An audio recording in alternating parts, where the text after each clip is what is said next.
Welcome back to Adventures in Aviators. Today we're checking out Sand Dunes National Park.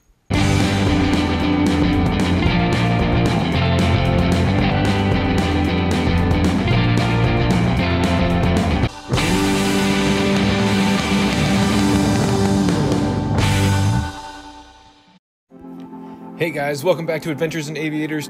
Today we're helping you plan a trip to Great Sand Dunes National Park in Colorado. One of the lesser known parks in Colorado, but a really unique place, home of the largest sand dunes in all of North America.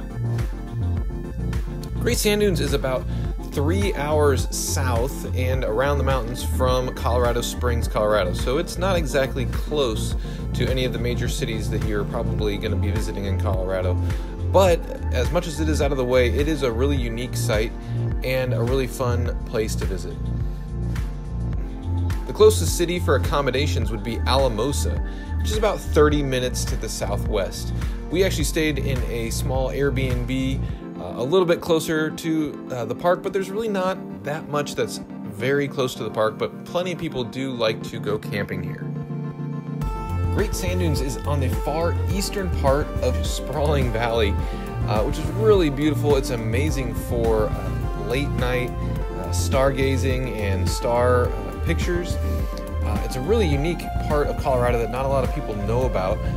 Because it looks so flat here, it's easy to forget that you're really at an extremely high elevation.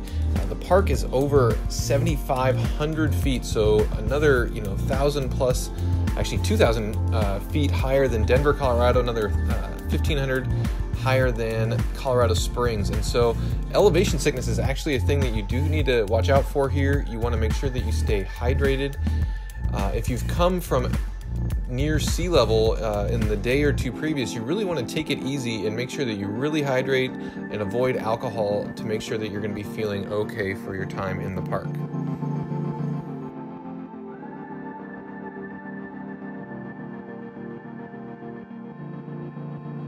Entrance into the park for a vehicle is $25, with motorcycle riders getting a discount at $20. There are tons of camping sites all around, and there's actually a preserve that goes towards the mountain range itself, and so you kind of get a couple different parks in one.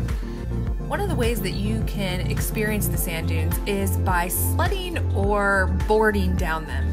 And so we picked up a sled from Alamosa, which is a nearby town.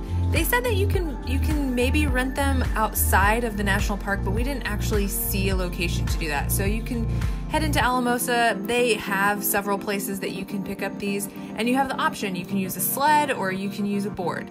The sleds are supposed to be easier and the boards are a little more high level. We were struggling with the sandboards themselves, just the sled itself, and it was pretty comical. Sand gets everywhere, by the way.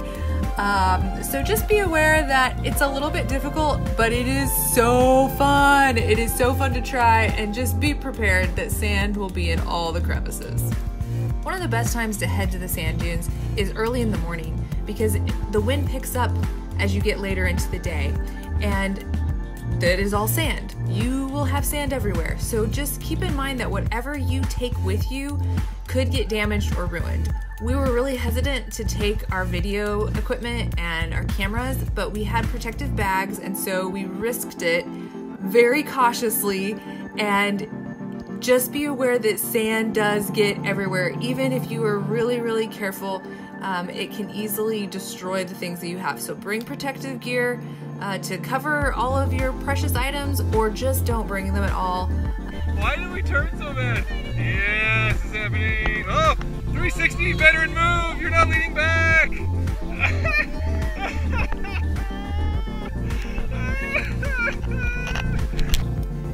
As the sun comes over the mountain, the sand starts to really heat up.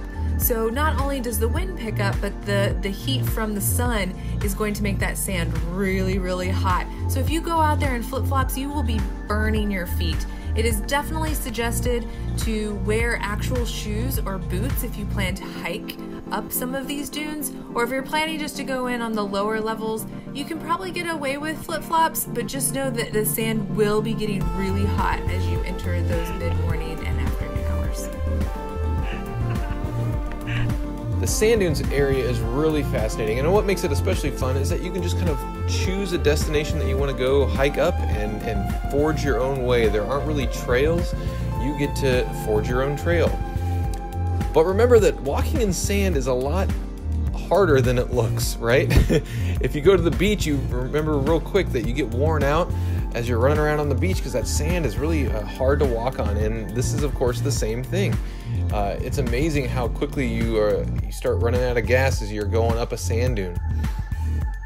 We had dreams of grandeur as we ran around with our sand sled, and I tell you, that's some work. After a couple trips up the dunes, I was ready to be done, and we had a great time. You can see that we didn't succeed especially well, but we succeeded in having a good time. But if you want to hike all the way up to the highest dune, that is going to be about a 5-hour round trip, or planned for about 5 hours. So that takes some serious work to get there. There are, of course, other dunes that you can go check out. It's pretty amazing that while you think of sand like moving and shifting, most of these major dunes have stayed in the same spot for as long as they've been cataloging them in the park. So they're almost like mountains, even though they are sand dunes. It's also easy to forget, being around all this sand, that you are in Colorado. So during the winter, it gets very cold in this area. Of course, there will be fewer crowds in the wintertime as well, but all things told, this park is not going to be super heavy on visitors, and you can visit year-round without running into the crowds that you might find at, say, Rocky Mountain National Park or Yellowstone or something like that. Be sure to wear your sunscreen. Again, you're at elevation, so that sun is going to be brutal and not necessarily something you're thinking about if you're just running around and it's not super hot out yet. Of course, water is super important as well. Once you get out on those dunes, there's nothing out there. There's no facilities or anything like that, so bring everything that you're going to need or possibly want. Again, protect it. Keep it away from the sand, which means Ziploc bags and stuff like that. We went with a backpack, and you would be amazed at how much sand got into all the little crevices just as the wind started picking up. And that wind really does start picking up throughout the day, so plan accordingly. If you don't want to be, abused and sandblasted and a little exfoliated, then plan for an early morning trip. Overall, this is a really unique park that's kind of out of the way, but you get the solitude that many are seeking when they come for national park experiences. So please come and check out this really fun and unique park. Definitely look into what the weather conditions are going to be during the time of year that you are there. But it's great for anyone who loves wide open spaces and forging their own path. We hope that you check it out. Of course, if you've been to Sand Dunes National Park and have other suggestions, please put those below in the comments. And if you haven't subscribed, please hit that button right over there, and we will keep you up to date with all of our future adventure plans. And we'll see you next time.